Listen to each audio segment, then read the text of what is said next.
Hi, everyone. Dr. Frankie Bashan here, and it's Thursday, and I'm thrilled to be here with you all for another week. And hopefully, you'll find today's topic really informative and helpful. If you're new to me, I'm a clinical psychologist and a board certified sex therapist. I'm also the CEO of Little Gay Book Matchmaking and Little Black Book Matchmaking. If you're single, you're out there and you're dating, you're using the apps, or you're not using the apps and you just are feeling like you want to meet awesome people, then definitely, sorry, I woke up a little bit with a sore throat today. Definitely get into our free database to potentially meet any of our matchmaking clients that we're currently actively looking and searching to find incredible matches for. So you can go to littlegaybook.com, click on complete a free profile, or you can go to littleblackbookmatchmaking.com and do that there. So if you are liking my content, I want to encourage you to subscribe.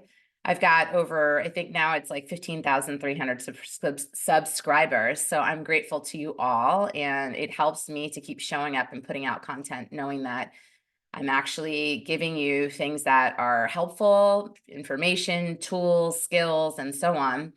And so please make sure to like, share, and subscribe. And there's a little bell below if you're interested in getting notifications when new content that I put out weekly, which I do put out my vlog weekly, but I also do a podcast. So definitely click that bell below and select all so you get notifications when my newest content comes out. And I think we should just get started and jump right into today's topic.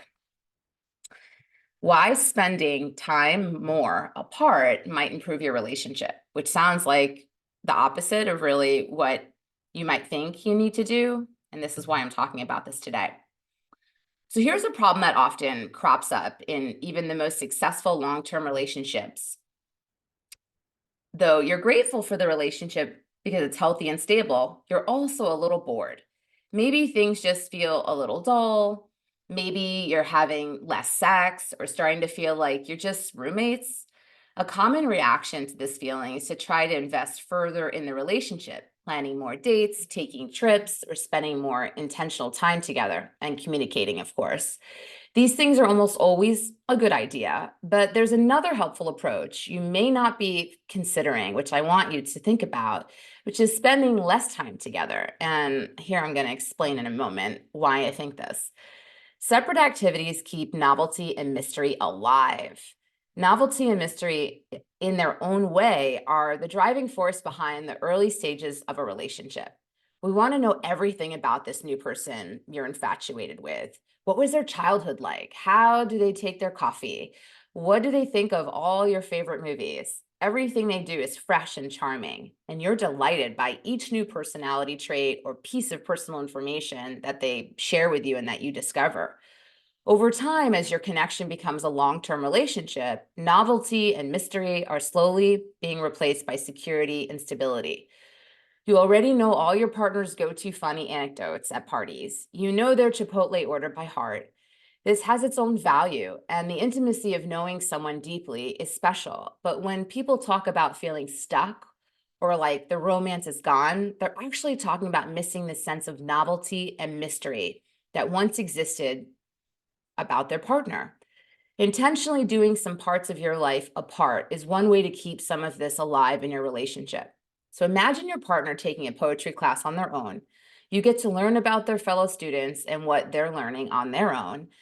You get to learn about what they're learning, right? They get to come home and share it with you, maybe over a meal each week, and you get invested in the gossip about the classroom dynamics. At the end of the course, you get to attend their final class reading, and you see your partner in a new light as they take the stage to read work you haven't heard before. People are always growing and changing. Letting you and your partner both pursue your own interests separately lets you witness the ways you each grow separately and become new people bit by bit over time. Maintaining your own social relationships, which helps to maintain balance in your life, right? Everything's about balance in this life, the yin and yang. We've all had friends or loved ones who seem to completely disappear from our lives when they enter into a relationship. I know I certainly have. These people have made their partner their entire world, and usually their relationships are the worse for it. It's not healthy for your romantic partner to be your everything or for us to look for everything in our person. Humans are highly social creatures, and we're meant to have a variety of social relationships across multiple areas of our lives. We're each slightly different people in each of our social relationships, too. Maybe we're goofy and carefree with our brother, gossipy and intellectual with our best friend, and focused and competitive with our recreational rugby team. Cultivating these relationships in different areas of our lives helps us stay in touch with those parts of ourselves. A full, vibrant set of relationships is correlated with a full, vibrant sense of self, which is super, super important. We need to have a full, vibrant sense of self.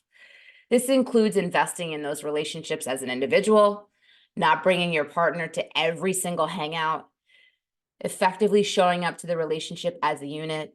Limiting your social world to just your partner is also a way of limiting who you are. And being a more boring version of yourself means your relationship becomes more boring too, right? Is this starting to make sense, folks? Independence prevents resentment of your partner.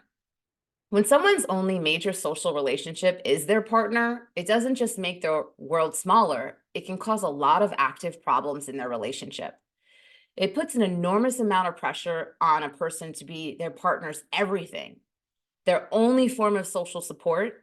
It may put them in a situation where they feel guilty taking time out for themselves, actually, or making plans with others, or where they feel obligated to take on your interests and your activities so that you don't have to do them alone, where they feel personally responsible every time you feel lonely or bored.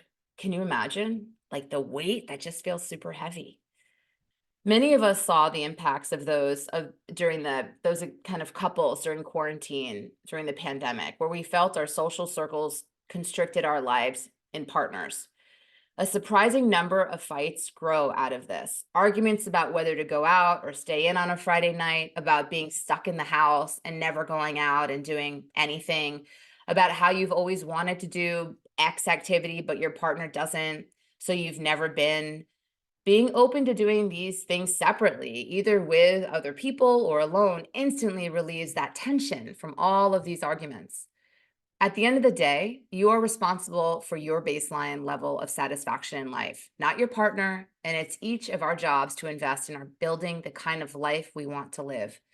Doing so will only benefit your relationship in the long term. A couple who's happy apart will be happier together. So hopefully you are taking something from today's talk.